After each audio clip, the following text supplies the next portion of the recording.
Ce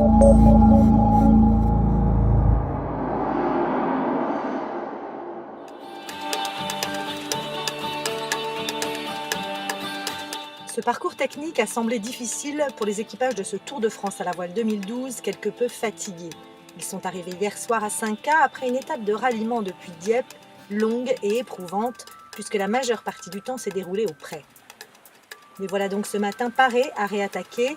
Ce parcours voit au final un Courrier Dunkerque qui a magnifiquement récupéré de la veille et qui, une fois de plus, claque la manche avec brio.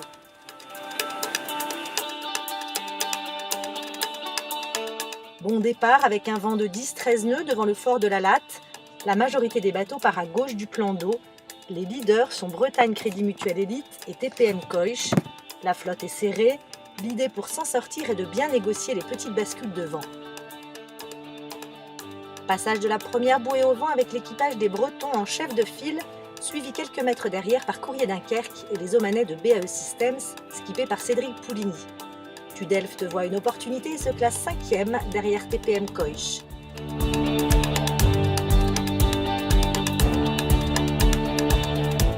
Les spies se gonflent et c'est sur la gauche du parcours qu'il semble y avoir du vent un peu plus frais.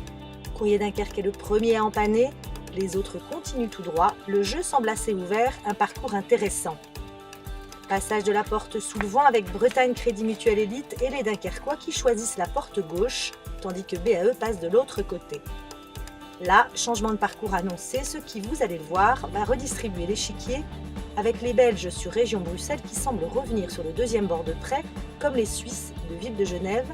TPM Coich et BAE Systems ont bien du mal à revenir. Courrier Dunkerque, Bretagne, Genève, Brest et Côte d'Armor passent la deuxième bouée au vent en tête et dans cet ordre.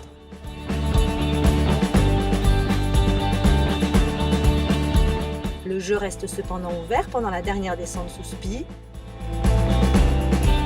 Au final, Courrier Dunkerque l'emporte et semble intouchable, ses adversaires directs n'ayant pas réussi à se dégager. Bonne opération pour Bretagne Crédit Mutuel Elite qui finit deuxième, suivi de Ville de Genève et de Côte d'Armor, content de cette 4e étape à la maison.